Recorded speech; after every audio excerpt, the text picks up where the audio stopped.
adik-adik hebat, apa kabar kalian? Kak Dian berharap kalian dalam keadaan sehat ya. Nah adik-adik hebat, hari ini kita akan melanjutkan materi tentang pengembangan pokok pikiran teks visual menjadi cerita. Nah bagaimana ya cara mengembangkan pokok pikiran melalui teks visual? Ayo kita simak video ini sampai selesai. Nah adik-adik hebat, sebelum kita mengetahui pengembangan pokok pikiran teks visual, kita harus terlebih dahulu mengetahui apa ya itu teks visual. Nah, teks visual adalah sebuah rangkaian proses penyampaian informasi atau pesan kepada pihak lain dengan penggunaan media penggambaran yang hanya terbaca oleh indera penglihatan. Nah, adik-adik amatilah gambar di samping itu. Kita akan mengembangkan pokok pikiran berdasarkan teks visual yang sesuai pada gambar tersebut. Nah, berdasarkan teks visual, kita akan menentukan 3 pokok pikiran. Kemudian dari 3 pokok pikiran yang kita sudah tentukan, kita akan kembangkan pokok pikiran itu menjadi sebuah paragraf yang membentuk suatu cerita. Nah, berdasarkan teks visual tersebut, 3 pokok pikiran yang bisa kita tentukan bersama yaitu Pak Abi membersihkan kandang kelinci. Kalau pokok pikiran yang kedua, Rifki membersihkan kandang hamster.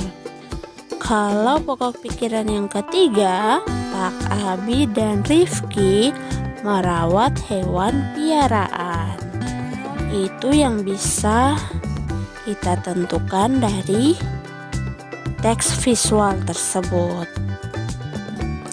Nah, kemudian kita akan mengembangkan pokok pikiran menjadi sebuah cerita. Jadi yang tadi kita sudah tentukan 3 pokok pikirannya, sekarang kita mengembangkan pokok pikiran tersebut menjadi sebuah cerita.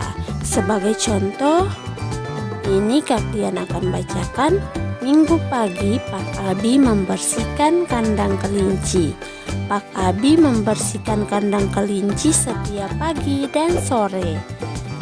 Saat kandang dibersihkan, kelinci-kelinci itu keluar dari kandang. Pak Abi membersihkan kandang agar kandang tetap bersih. Yang kedua, pada waktu yang sama, tampak Rifki membersihkan kandang hamster. Rifki ingin hamsternya tumbuh sehat. Oleh karena itu, Rifki rajin membersihkan kandang hamster. Dan yang ketiga, Pak Abi dan Rifki rajin merawat hewan piaraan mereka. Hewan piaraan yang dirawat baik akan tumbuh dengan sehat. Hewan piaraan yang sehat membuat pemiliknya senang. Jadi itu adalah sebuah cerita yang Kak Dian buat sesuai dengan 3 pokok pikiran tersebut yang tadi kita sudah tentukan. Jadi dengan pokok pikiran kita bisa mengembangkannya menjadi sebuah cerita seperti ini ya adik-adik. Nah, demikianlah materi yang bisa Kak Dian sampaikan di hari ini ya. Ada tugas untuk adik-adik sekalian. Nanti adik-adik amati gambar tersebut, kemudian tentukan 3 pokok pikiran. Dan juga kembangkan pokok pikiran yang telah kamu tentukan, kemudian buat dalam sebuah cerita.